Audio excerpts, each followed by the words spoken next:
Welcome back to Lombardi Sweep, and the Packers are firmly in first place in the NFC. And I think they legitimized themselves this past week as well. I think there's a lot of questions still with us, with a lot of people. I think there's still questions, right? But Play you good beat football. Aaron Rodgers, you win in prime time, and you legitimize yourself as a good football team, I think. Yeah, you played good football. Right. Right. I think our concerns going into the game, I'm not sure if any of those were answered. I think they all showed themselves, but at the end of the day, I think it proved if you have a good pass rush, you kind of hide a lot of mistakes. You hide a lot of weaknesses and you win a lot of football games. If, put an MVP on the other side of the ball, but if you can't throw the football, I mean, does it matter? Giants took down the undefeated Patriots doing that. A lot of teams have done that. Yep. It's been very good. I think the Packers still have some glaring weaknesses that we can get into, but with the trade deadline coming around, I think the Packers have firmly answered the question on whether they should be buyers or sellers, whether they should sit on their hands or not. I think the Packers are finally in a position where they're like, okay, we know our weaknesses. Maybe we go and get these couple of guys. Maybe we fill these couple of holes and let's make a run at this thing. The NFC champions last year, the Eagles are certainly struggling with their offensive line and everything else there. 49ers are extremely banged up. The Rams are a ticking time bomb. I mean, all of the NFC, like the good NFC teams, and I think there's more good NFC teams than good AFC teams possibly. Yep. Like even still, like the Buccaneers are fantastic. They're extremely injured. Like Detroit. Everyone's very injured. Detroit's there. Detroit plays so physical that by the end of the season, are they able to stand up still? Plus, they're injured on defense still. I'm so petrified of the Vikings too. I know that they're not playing great football at least to start the year, but I think that's a good football team as well. The entire NFC North is good. The Bears are going to implode, but they're good. They're a good team. The Vikings, we'll see what we get out of JJ McCarthy. Mm-hmm. Yeah, that's it. I mean, it's pretty simple. I think we all are more pro JJ McCarthy than the average person, probably, just given how we've talked about him and stuff like that. I'm pro Kevin O'Connell. And pro JJ McCarthy. Fair enough.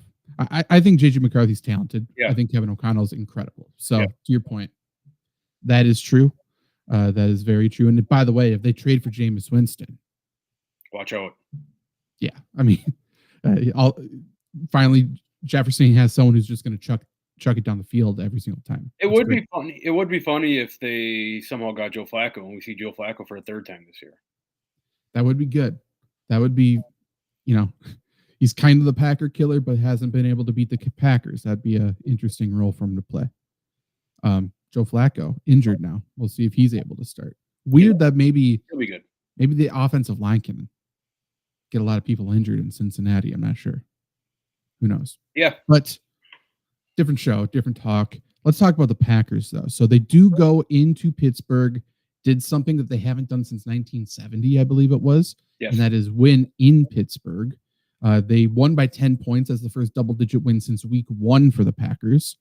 Again, close game. Probably a closer game than some of the single-digit wins that the Packers have had. But going into the break down, Brett Michaels ruins any sort of momentum and good vibes in the stadium for Pittsburgh. And all of a sudden, look at that. Packers come away with a win. Any big takeaways from the game? We emerged relatively healthy, which is good. Zach Tom obviously left the game, but overall pretty healthy. Yeah, I had 3 points from this game. One being Packers passing offense was a little reminiscent of a Drew Brees Saints passing offense where you just hit, you take quick 5-yard, whatever, quick routes, take whatever the defense gives you to set up, anything deep. Now Packers didn't really throw much deep, didn't really throw many, 50-50 balls. But it comes to 20 completions in a row for Jordan Love, which awesome. But you're taking, the 5 yards. It's going to happen. It's going to happen where you're going to get completions. I'm not knocking it. I think it's a great thing that he was able to do it. So that kind of felt like that was kind of in place of, the dominant run game that we've seen the Packers have over the last year and a half. So, I mean, if that's, if that's going to be the passing up the run, I guess I'm fine with that. Anything to get this run game going. I guess that's kind of the 1B of it is the run game is still a little shoddy, right? My number 2 on this is Micah Parsons is just an absolute killer on this field. What an Yeah. incredible pickup. And then my number 3, I guess we kind of talked ad nauseam with that. And my number 3 is how fucking good of a kicker Chris Boswell is. Very good. He has won a lot of games for the Steelers. I imagine, like, if the baseball stat, like wins above replacement or whatever, like in terms of like Boswell's got to be at the top of that. He has to be. He's won more games than any kicker, I feel like, since he's come into the league. Yeah, I feel like at 6:30, I guess it'd be 6:30 Central. Everything surrounding the game was how shitty the field was. That University of Pittsburgh just destroyed the field. And whether it is or not, I mean, Pittsburgh Yeah. is such a tough place to play. If it is a shitty Mhm. field, with weird winds and weird weather, Boswell hit like what 3 50-yard field goals in the first half of the game. Yeah, yeah, and And little talking about our kicker. I'm not sure if McManus should have been out there if he underkicked that one. right, I guess that's kind of a credit to the Packers defense too. Kind of that bend don't break where those first For 3 sure. drives for Pittsburgh, like they were really moving the ball. Rodgers looked good. That Pittsburgh run game actually, looked a lot better than it has all year. But Packers kept them out of the end zone, which is what you have to do against good teams. Yeah, if any of those drives are a touchdown, I think it's a very different game for the For sure. Packers. To your point with the short passing game, it is a Drew Brees. It's a Pat Shurmur offense in terms of he's the one who's always the offensive coordinator for. He was the offensive coordinator for Darnold when he completed all those passes. Eli Manning when he completed all those passes. Yeah, it's fine taking the under throw, right? It's fine taking the short throw as long as you hit the deep ball when it's there. Mhm. And we talked about this on the Flurry Sports podcast, but the stars are aligning for Jordan Love right now. He does not have a good deep ball. He is, I don't think, a very good quarterback, but he kind of just chucks it up there. And whether it's a push off from Tucker Kraft or just no one being able to adjust to the ball in the air somehow, like the receivers are coming down with the ball right now, and that's great. Yep. Like that's working. That's fantastic. When it doesn't work, it's not going to work and it's going to be bad. However, it's working right now, so let's ride this high. And However, we can move the ball. Yeah, that's what we need. Maybe it's, we'll ride it all the way to the Super Bowl. But yeah, it's fine going underneath, but eventually defense gets sucked up and you have to hit the overtop. And, we got the receivers to do that. And we just need to have the time up front and the quarterback to do that. And we'll see if that maintains. Do you really have to hit the deep one when you can just give the ball to Tucker Kraft and let him go 50 yards stumbling down the field? Yes, just because, not everyone's a fucking terrible tackling team. Fair. Steelers have been bad all year long, but I love Tucker Kraft. Mm-hmm. We're not going to win games based on yak from a tight end. It's fun. It's a lot of fun. It's awesome. Yeah. But it doesn't. Like it is, but it is what it is. You got to be able to run the football. You have to be able to complete downfield passes. It's not the same thing. Like I love Tucker Kraft. It's not going to work forever. Now let me ask you, do you think part of the reason you said Jordan Love isn't a very good quarterback, do you think part of the reason for that and why he's had so much success is just because the play of the quarterback has gone down significantly in the past decade? Stats aren't everything, right? But like I'd still say he's probably, and again, for right now in this league, probably one of the better ones. But if you were to put him into an old NFL, I think there's no question, right? It's completely different. So do you think that's part of the reason why you say, you're still looking, not saying that's wrong, but looking back to the past instead of comparing him to now, what he should be as opposed to what he is in a group? Well, quarterbacks before were way more talented than they are now, especially mentally. But it's just the way defenses are playing. They're just playing too high. So every quarterback, if they're disciplined enough, should be able to check it down and complete 75% of their passes. And they just don't do it. It's just about being disciplined. It has nothing to do with talent. There's open players on every single play. Will you take a 5-yard gain, or are you going to try to force a 10-yard gain and throw an interception or throw an incompletion? That's all it is. Too high is easy. Like run the football, throw a short pass. It's easy to play against. Yeah, I think what you saw on Sunday is what Jordan Love's best it should be doing, right? To your point is, make the easy 5-yard play and let the receivers do the work. You don't need to do the work with your arm. I think, I agree with you, Zach, in the point that quarterback play mentally, physically, talent, everything was better probably 10 years ago, right? I mean, we have all these quarterbacks that are going to be in the Hall of Fame if they aren't already coming up. Just looking at the NFL as a whole, when you look at Jordan Love as someone, and I like Jordan Love, I don't want this to sound like as a negative against him, but I don't think that, you look at him and he feels closer to like the Dak Prescotts of the world than he does to the Justin Herberts or the Joe Burrows of the world, right? So I think there's like an elite group of quarterbacks in the NFL right now, like maybe 4 or 5 of them, and then everyone is kind of vying for that, 6 to 10 to 12. That feels like there's 8 different quarterbacks that can fit in that 6th spot. I think Jordan Love's probably one of those guys. Well, there's a difference between creating a play and then taking a play. For sure. It's if there's a play to be made, Jordan Love's capable of making that play most of the time, which isn't the case, 2 years ago.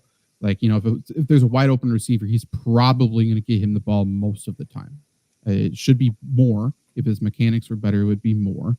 But then you have somebody like Patrick Mahomes, and there's no play to be made, and he creates something out of thin air. That's my point. Like that's what separates the good from the great, and that's how you win like big games when it's cold out, when it's windy, at the end of the year when everyone's injured. Like you got to have people who create plays. So maybe he evolves into that. He's just not that yet. Right. Again, it's not a knock at Jordan Love, right? When comparing to Patrick Mahomes, who's probably a top 6 quarterback of all time. Sure. Yeah. I mean, that's right. Yeah. If that was our bar, that'd be correct. Insane. And unfortunately, it is the bar in Green Bay, considering the past 30 years. Yep. Like, then he's just not likable. So, like, that's going to go against a lot of things too. Like in terms of how public perception is. Like, we want a leader, you want a rah-rah guy, and that's why you have people like Josh Jacobs sort of being like the leader of the offense for a lot of people's perception. You got people on defense that are just commanding attention, and Jordan Love's just fine being the second fiddle, and that's fine too. Yep. Like there's a lot of Super Bowl teams where the quarterback isn't the dude, and he's not the dude. That's fine. Mm-hmm. We'll see. All this to say that he played awesome on Sunday. Yeah. Yeah. He didn't make any mistakes. Yep. And that's all you need with the defense that we have. Just don't make mistakes. Don't put them behind the chains. And that's always been the thing about Jordan Love, right? Is you see these games, you see these throws, some of these throws he makes where like, wow, that was a really good throw. Like he can be this player. But then you see, 3 throws later where he just throws an interception where the linebacker is the only one within 10 yards of the pass. So, right. Cutting down on that is going to elevate him up. And so far he's done that this year. So that's been incredible to see, not putting like defense in the bad spot. Now, I think that the Packers are in a situation where the defense does get in a bad spot. I have a little bit more confidence that they can, work their way out of it. So should that, ugly-headed Jordan Love come into play late in the playoffs, late in the season come the playoffs, it's not totally game over, I don't think. Whenever our offense gets away from its identity and away from its scheme, that's when we fuck up. And that goes from everyone, right?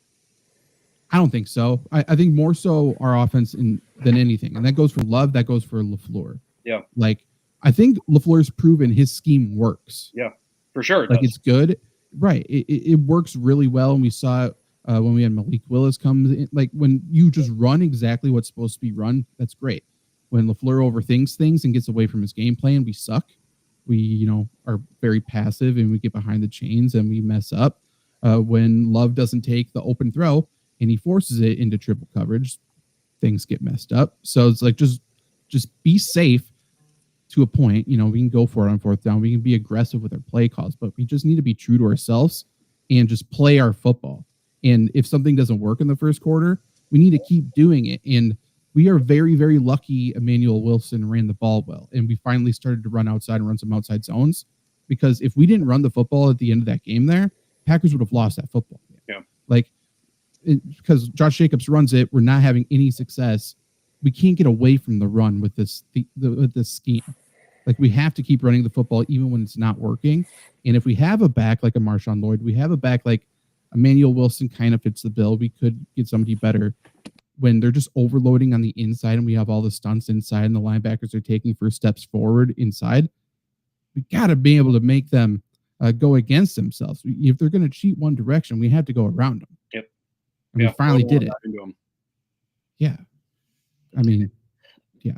The other takeaway I had from this game is I really like the idea of DK Metcalf. I like the physical, fast, big receiver.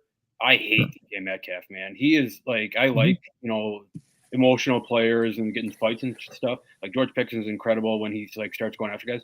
DK Metcalf is not like that. He's like I compare like we talked about like this is never. I'm not giving it. Never mind. I'll never mind. But it's just not a fun guy to watch getting fights over nothing. Where George Pickens is more of like a cartoon character, where DK Metcalf is more like a poser. It feels like he's fake. Yeah. I will say in that same breath, I fucking hate Quay Walker. Oh, I disagree. That was huge. Not fighting back. Like that was actually a really big moment. To his credit. Him. I agree. I think it would have been fine. It's a big 15-yard penalty. I'm happy with it. I'm good without it. Like that's a stupid time to get a penalty, get offset. I'm good with it. Do it when the Packers already have a penalty and they're already offset. Not then. Because like Bullard was the instigator the entire game. I'm fine if Quay Walker wants to be be an instigator. I'm fine with that. Like Brian Branch is the best part of the Lions defense. Yeah. Love him or hate him, he's by far the best player on that defense, and he sets the tone for everybody on that defense. Richard Packers have Bullard doing that on our team too. Yeah. Those guys who make careers on it. Have to, especially if we're a fast, just our defense is fast, right? That's all it is. And that's fine, but we have to play with an attitude and continue to be fast. So we need the Bullards. We need people like that. And we got to make other offenses make mistakes like they did quite often in this game. Anything else from this game? I was going to say Josh Jacobs. I might do like a full breakdown of some of his runs like going forward. Just so we can talk about it. Like I might post on the Let's Go Wisconsin channel. It's not his fault. It's the scheme and it's the offensive line right now. He has 1 game above 5 yards per carry, 2 games above 4 yards per carry. This past game, 2.5 yards per carry, 3.6 for the season. He's been incredibly inefficient. And again, almost all of his yards, I feel like are yards he created. Like it's nothing that's even been there. So watch out for that. I might do like a full breakdown on that. But yeah, it's not Josh Jacobs' fault, so hopefully I've already seen some people blaming him. But if you do see anybody blaming Josh Jacobs for not running well, not having yards, not being efficient, and being like, oh, Emmanuel Wilson can do it, just know he is playing phenomenally, and the Packers' run scheme does need to change a little bit. And we just need somebody who can mix it up. And Wilson did it, decently well in this game. Yeah, also Emmanuel Wilson's not a bad running back. Like he's a good running back. Good runner. Good runner, yes. The only other thing I had from this game was we talked about it last week, Zach, where as an Aaron Rodgers fan, you want him to be among the exclusive club that beats all 32 teams. As a Packer fan, you cannot have that. You cannot have Aaron Rodgers in that club. I think what the Packers did was incredible. I think it's great for the franchise that they did not let Aaron Rodgers get into that club. So I think that was an incredibly huge win. Not that it means anything, but I think in terms of a personal win, keeping your ex out of that exclusive club is I think that's a big boost for a team who it really feels like this team, right? They're still a bunch of young guys that play off of like swag and play off of hey, I'm better than you. It's almost like street ball basketball, right? Hey, I'm better than you. I'm just gonna go and fly around and kick your ass. That's kind of what this team feels like that they play with. So I imagine if that's any momentum to push them forward, like hey, look, we didn't let Rodgers get into this club. He's never gonna get into it now because of us. I think that's a really cool thing to hit your wagon to the rest of the year. I mean, I understand it wasn't a big game in terms of standings, in terms of playoff, anything like that, but this was an earn your stripes game for sure. Yep. Like everyone, even not former teammates of Rodgers, like everyone knows Rodgers. They all grew up watching him. It's the youngest team in the NFL. But literally, he's probably their favorite, like half the team's favorite quarterback growing up. So everyone knew the stakes of the game. Everyone can play a little bit more free now. A weight was lifted off of them, I think, especially the coaching staff. I think everyone walks a little bit taller. Was I rooting for Rodgers? Yes. But this Packers team just took a step. They leveled up in this game. Yep. They just did. Yep, they nutted up. Now they have to keep it going, and they have to keep momentum going against what could be a trap game against the Carolina Panthers, right? So Sunday, Packers play the Panthers. It's the only back-to-back home games now that the Packers have for the rest of the year. So they got the Panthers this week. They They have the Eagles coming off a bye next week, so everyone in Philadelphia is going to be eyes on this game. That is unfortunate. But the Panthers are not necessarily the pushovers that they were last year. They've had some good wins. I think decent chance we see Andy Dalton in this game. We'll see. Who knows? It doesn't really matter who's at quarterback, to be completely honest.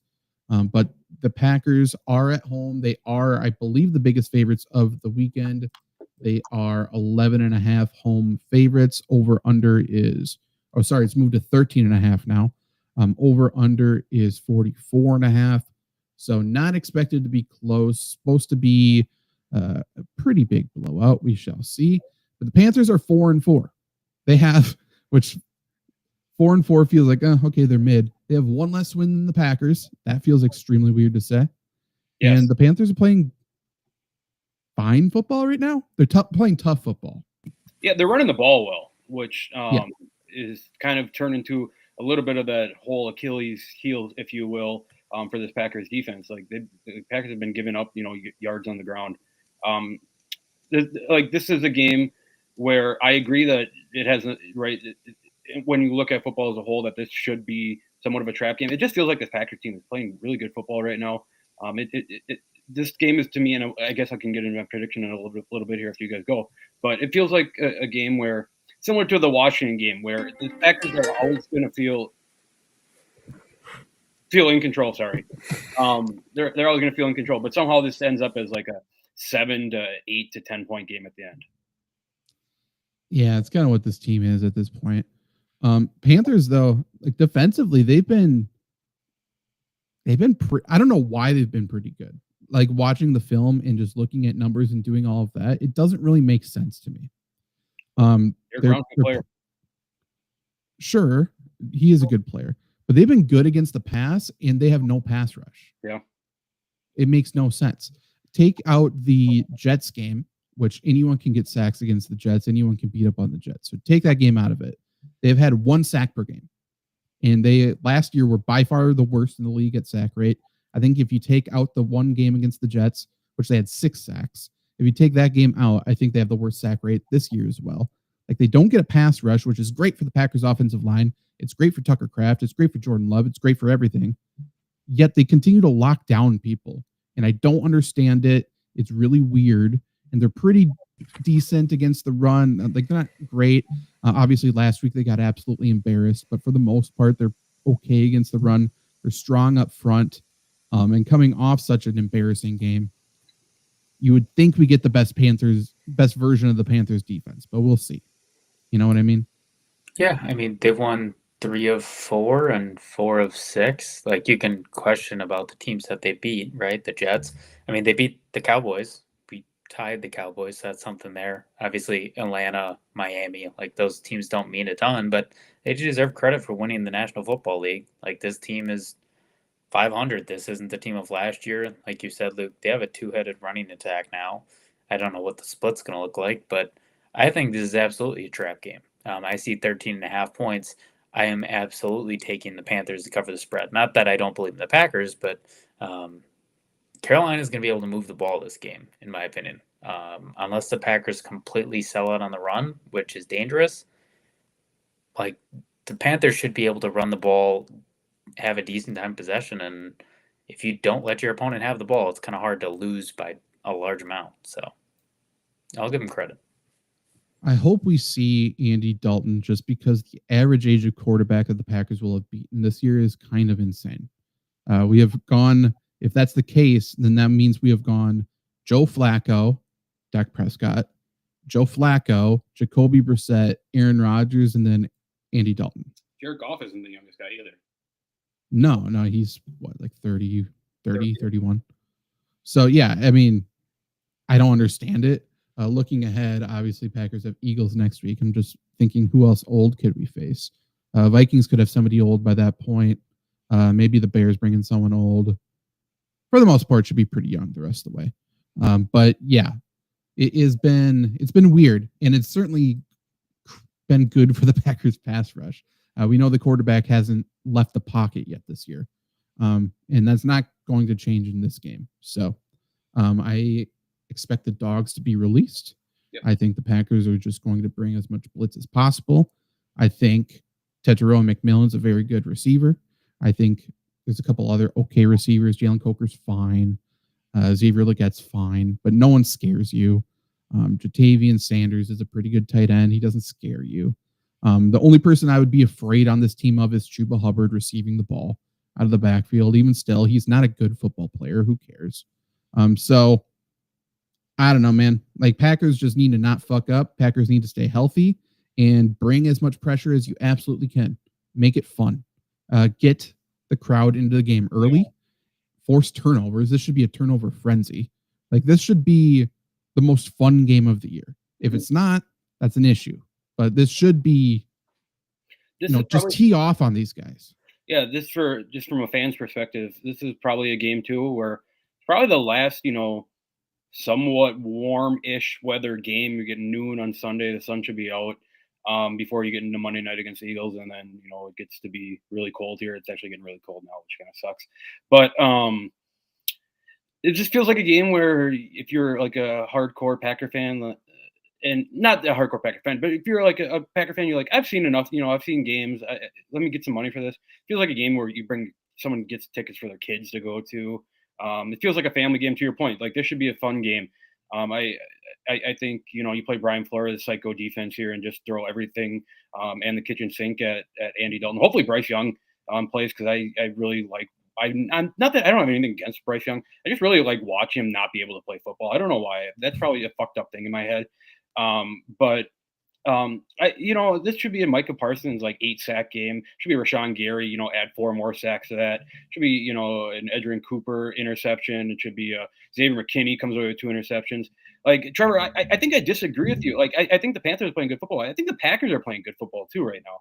And I think that just star power alone, I think these teams are, even though they're both 500 or higher, I think the Packers are so much better than the Panthers. Like, this seems like I said all this, I said before that this Packers team is a team that doesn't really doesn't win by more than 10 points. I think this is a game where they kind of whip their dick out and say, yeah, we are the best team in the NFC. We win this game 31-10. Certainly should. The issue has been that the Packers just play to the level of their opponents. If it's a good team, they play well. If it's a bad team, they make mistakes. So as long as we can stay focused, the good thing is they had that trap game against Arizona. So I think that was enough where it's like, okay, we actually have to focus. We can't actually overlook people. Hopefully, it goes to the maturity of the team too. So if we are the youngest team in the league and also the most immature team, maybe we do look past and try to eye up the Super Bowl champions. Hopefully that's not the case. But as long as we don't look past the Panthers, again, there's nothing that scares me. We just saw James Cook go insane. We saw everybody else over there go insane. Like, Josh Jacobs should be able to get it going at least some here. This is a good game to really ingratiate and find some sort of cohesion in the receiving core. And get Matthew Golden going. You know what I mean? Like, get people's roles defined in this game before we get to go and face the Eagles. Let's sharpen up everything. Yeah, just about Matthew Golden too. We're about halfway through the year right by now. It's going to take, right? It takes, like Josh Jacobs talked about, it takes the run game about 4 games every year to really get going and really the offensive line to figure out everything, to get the run game to figure out. Rookies, it feels like, halfway through to maybe 3/4 of the way through, that's when they really get their feet wet and start going. I guess other than kind of the quarterbacks or the pass rushers, kind of the skilled positions. It just seems with Matthew Golden, it just like something's not there. I don't know what it is. Something is not there where it feels like he should be a guy who sees a touch every drive and a half to 2 drives. And maybe that's like what we talked about with every Packers receiver. Just there's so many guys who Love is just going to get to the guy who's open, who the read is. But it really feels like, to your point, like, let's get a solidified role for Matthew Golden in this game, something that we can use to beat the Philadelphia Eagles in 8 days after this game. Matthew Golden disappears. That's what he does. Yeah. He's done that at every single level. So if we can somehow get him to not do that, that would be fantastic. The other thing I wanted to say about last game and this offense as a whole, we need to make Sean Ryan the permanent right guard. Yeah, he's just infinitely better than Jordan Morgan. Jordan Morgan's not very good. So we just need to, like, he can move bodies. He passes off the the double team way better. We need to have Sean Ryan in there. And I'm not saying Sean Ryan's the greatest player of all time, but he is by far the best guard on our team. And that goes for Banks, that goes for Morgan, that goes for anybody else. Again, Zach Tom would be the best guard in the division if he moved over to guard, but he is not that. Zach Tom, again, left the game injured. He is limited today, though. The only players who did not practice were Nick Neiman at linebacker, Lucas Van Ness at D-line. I think he's supposed to practice tomorrow, potentially. And Dontavian Wicks hasn't practiced yet. But everybody else was limited in terms of who's on the injury report. Possibly the first time all year the Packers have had a shorter injury report than their opponents, which is fantastic. The Carolina Panthers had 7 players not practice. Gotta love that. But yeah, Zach Tom, I hope he doesn't play. Yep. He doesn't need to play. You're going to need him for Philly. Again, this team doesn't have a pass rush. Right. There's no point. Put out Belton. Let him fuck around out there. It does not matter. Who cares? Let fucking Tucker Kraft play right tackle. It doesn't matter. Probably be better than fucking Jordan Morgan at guard. But yes. This also feels like a game too, where if the Packers can, say, hey, we're here, go up by 3 scores in the third quarter. This is that feel good game where, hey, maybe this is where you get Emmanuel Wilson his touchdown. Maybe this is where you get Chris Brooks' touchdown. I know John Fitzpatrick has a touchdown, but maybe this is one where you design a play for him in the red zone and you kind of get Luke Musgrave going, please. Right. This feels like a game, to your point, where you get guys going. And now I'm saying everything that to lead up to it being a trap game, to Trevor's point, but this is a tune-up game where you get your things right before the real test comes. That is the worry. Yep. So I think you gave your score prediction. Yeah, 31-10. Okay. Trevor, I'm going to take an Emmanuel Wilson touchdown too. Put that on my card. Okay. I think they reward him after last week. Oh, the over-under's 44.5, right? Yes. Yep. I'll go just over 27-18 Packers. They should win this game. And I think this is a game where, to your point, they do, whether they establish a role or not, I think they're going to make it a point to get Matthew Golden the ball. Because, it's all great drafting a first-round wide receiver. And I understand, like you said, he does disappear. I don't even think he has a 100-yard receiving game even in college. So it's not like we're expecting him to put up Justin Jefferson numbers. But, like, yards last year. You can't draft a wide receiver in the first round and not even give him targets. That's at least how I see it. So I think they'll make that a point of emphasis. At least give him as long as there's an established role, then there's something to build on. Right now it's just like, okay, we're going to put you in there and you run this route on this play. It's not your play. You're just running this. He needs to have plays built in for him. Yeah, it's to the point now, right, where we see Christian Watson come back. And I get, you get Christian Watson back last week and you make a point of getting him the ball. Let's see what he can do right away. But they throw that deep ball to him. Christian Watson is always going to feel like he's going to be that, 6 target, 4 catch kind of guy. And whatever he does with it, he could have 100 yards and a touchdown, or he could have 20 yards and no touchdowns. But you have that back. What is Matthew Golden when Jaden Reed comes back? What is Matthew Golden when Dontavian Wicks is healthy? What is Matthew Golden when Malik Heath is playing good football like he kind of has the last couple of weeks?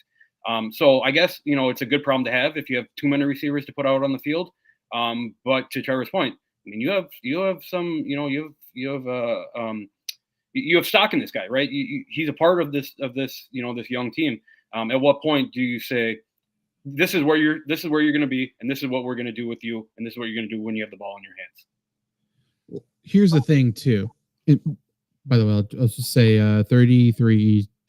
I think Packers win pretty big. I guess that would mean Panthers cover still, but whatever. We've already seen Reed get upset this offseason, right? In terms of his role and just not seeing targets. And then the Packers said, you know what, you're right. We're going to bend over backwards for you, and we're going to make sure you are a bigger part of this offense and have this role. He got hurt. Now we're not seeing it, is what it is. But with that in mind, the window's kind of now, because we just saw all the other receivers, same age as Reed, same skill level, same whatever you want to say, as Reed, same paycheck. Saw Reed complain, go public, and then get the wishes of the organization. There's so many mouths to feed. There's going to be more people who start to do that. So because if Reed comes back and he's not getting the targets, he's just going to do it again. Yeah. If all of a sudden Watson's not getting the targets, he's going to do that.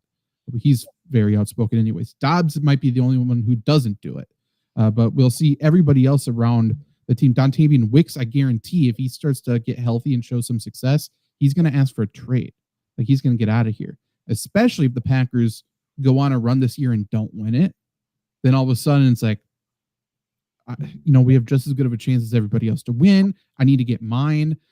We are all young. I don't know if the Packers are going to give me that second contract. They're not paying me enough. So I don't have the bargaining chip with this front office either. So it's just going to keep building and building and building. So really our windows right now, especially with this receiving core, because if, I don't know, like things are going to start to get messy. It just does. We're going to have too many people up to be paid at the same time. Here's my question to you guys. Do we really need Dontavian Wicks on this football team? No. In a vacuum, no. But it feels like it's just a wealth of riches, right? Like they're not going to do it, but like why not just trade him for like a late pick or something? We love picks. Gotta get healthy. Like why not? I just don't get it. Maybe you can get a cornerback for him. Definitely can't, but at least try. Say you're in the mix for cornerbacks, use them as trade bait. I don't know, but like we don't. I'm tired of hearing. I think I heard something. Maybe it was a couple weeks ago about like Dontavian Wicks saying like he wants a role or something. It's like I like you, but like what have you done to prove that lately? I don't know. I think he's got the skills, but I haven't seen him prove it yet. So for him, it's like we have so many guys. I don't think we need you. The Packers want to trade him. He hasn't practiced in a month. Yeah. So like even if we want to trade him and teams are calling, he's got past physical. Like he hasn't practiced. So first step is getting him on the fucking field, and then all of a sudden, then we can figure it out from there. I think it makes sense to move him, but I think he might hold the Packers handcuffed here and not be healthy until after the trade deadline. Yeah, maybe this is a stupid take on my part, but just one that I'm kind of formulating in my head. But you can't do it because there's a system in place. These guys have been together for a while. That's the whole chemistry thing. But to your point, Trevor, like, do we really need Dontavian Wicks on this team? Is there any pass catcher that we really do need on this team other than, I guess, Tucker Kraft? Like, again, you can't do it because even Dobbs, like as a whole, right? Just thinking logically as like I guess it's probably a Madden thought that I'm having, but feels like you should float every receiver out there and just see what the value is, and if something hits, I think everybody's worth something other than maybe Tucker Kraft. Well, I mean, Wicks for sure if he can get healthy. I mean, he's cheap enough. I think he might still have a year left. But some team will like him. Watson's healthy right now. Yeah. That's the guy. Feature him this week. Trade him. Yeah, you can't do it, and I probably shouldn't even say this. I don't think this, but even I think Matthew Golden should be someone like you shouldn't be off the table. Is the point I'm trying to make. Nothing should be off the table. Yeah. If we're going all in, nothing's off the table. Right. Other than Parsons at this point. Fair. And kicker. Let's keep kickers in house, punters in house, specialists in house. Shout out to Keyshawn Nixon fumbling that punt. Mm-hmm. What a dipshit. Fucking love it. There's a role for Matthew Golden, by the way, is punt returner. Yes. 100%. Just get him on the field. Get the ball in his hands and good things should happen. Yeah. It'd be nice if Savion Williams could be our Cordero Patterson. That would be awesome. If he could be our Joker. It'd be great. He still just looks awkward to me. I think he can do it, but I don't know. Do we have the throwback uniforms? Yeah. Those helmets are sick. Yeah, agreed. Those Guardian caps are going to look. I don't know. I don't know if it's going to be good or bad. I showed him this today with the Guardian caps. Mm-hmm. Oh, I have not seen. Yeah, because the whites. All Guardian caps look bad. Yeah, the whites, Romeo Dobbs and Savion Williams look like bobbleheads. Yeah, it's horrible. Yeah. Speaking of bad, the NFL should be able to fine or take a draft pick from whatever fucking dipshit chose the Steelers to wear those jerseys against the Packers. Yeah. It's Love versus Rodgers. It's prime time, and you wear that garb. Like if I was Love, I would be like, send me a different jersey. I don't want that. It looked awful, and Aaron Rodgers looked about 55 years old. They were soccer jerseys. Yeah. I'm a sucker. I love throwback jerseys. Like I love the history and bringing that back and everything. But to your point, Trevor, in the probably the biggest, storyline magnitude game of the whole regular season for all 32 teams. That has to be yellow and black versus yellow and green. 100%. Like we talked about last week, now forever, we're going to see Aaron Rodgers clips playing the Packers in those jerseys. Yep. That stinks. That's horrible. But yeah, this week, I don't know if I necessarily love the uniforms, but those helmets are one of the greatest things I've ever seen anything from an NFL uniform. Like I checked into buying them. I think it's like $750. Jesus. They're like stupid amount. Might be worth it. I know. They're cool. They're very cool. Is there any, we might have talked about this, but is there any retro throwback jersey that even competes with the Houston Oilers uniforms? I like the Broncos ones they just wore. Yeah, those were good. Pat Bryant catching that touchdown reminded me of him at Illinois in those uniforms. But I agree, those are cool colors. Those work together. But those Houston Oilers are so good. Patriots and this. Yeah, people might not get on this one. Good. The Dolphins with Dante Culpepper. I like those. The white ones. Okay. Yeah, I can see that. Yeah. The Oiler ones though are pretty. Yeah. They're iconic. It helps that they're not around anymore either. Right. But they're very cool. And I found myself somehow, maybe I'm wrong in this take, but Houston Oilers, they get the Titans history, correct? Yep. And everyone thinks that they should get the Texans. Like, that feels like they should get the Titans history. I don't know why everyone makes a big stink out of that. It's the same organizations. Like the Ravens have the Browns history. Right. It's the same team. Yeah. It's, I mean, theoretically, usually it's the same owner. They just brought. It's like saying if a team moves into San Diego next year, then they lose all the Chargers history. Like the Chargers now would have to give it over to them. Right. That doesn't make sense. That doesn't make sense at all. It's a new team. No. They build their own identity. Yeah. I don't know if the Chargers are the best example. They lost their rights to their identity when they moved to LA. Get fucking rid of them. So I guess so when the NBA eventually expands back to Seattle, then the thought is going to be, do they get the Supersonics? Like, no, that's the Thunder's history. Right. Yeah. We'll let you have the name. Yeah. But figure it out from there. Also, they shouldn't get the name. They should not be this. Seattle Supersonics should never be a team in the NBA again. That's the Oklahoma City Thunder now. Think so? Yep. I love the name. I love it all. But that already happened. Pick something else. You're saying you're taking the popular take of move on with the Sonics. Okay. I like it. I disagree. I think there needs to be a vote. Like, okay, so Supersonics versus Thunder, right? Who deserves it more? The Thunder don't deserve fucking shit. Agreed. So they don't deserve it. Who deserves it more? The people of Seattle or the trash that is the Oklahoma City Thunder? I think there should be a fan vote if you have like a NBA Pass subscription, and whoever gets it, gets it. So if 60% of the people say the Sonics, that title the Thunder just won, ship that shit to Seattle. That's not yours. What if, Luke, there's a compromise and they're just the Seattle Sonics, not Supersonics? That's probably going to happen. Even more. If you're going to do it, you better do it full bore. Okay, fair enough. But Trevor, you're walking a fine line there. Then we get into this conversation of who actually is the Hornets in the NBA. The Charlotte or New Orleans? That's great. No, that's great. Because the Lakers, because here's the problem that I have with it going back. The Lakers love to be like, oh, look at all our championships. Yeah. And then they don't claim any of the players on the Minneapolis Lakers. Like, you can't have it both ways.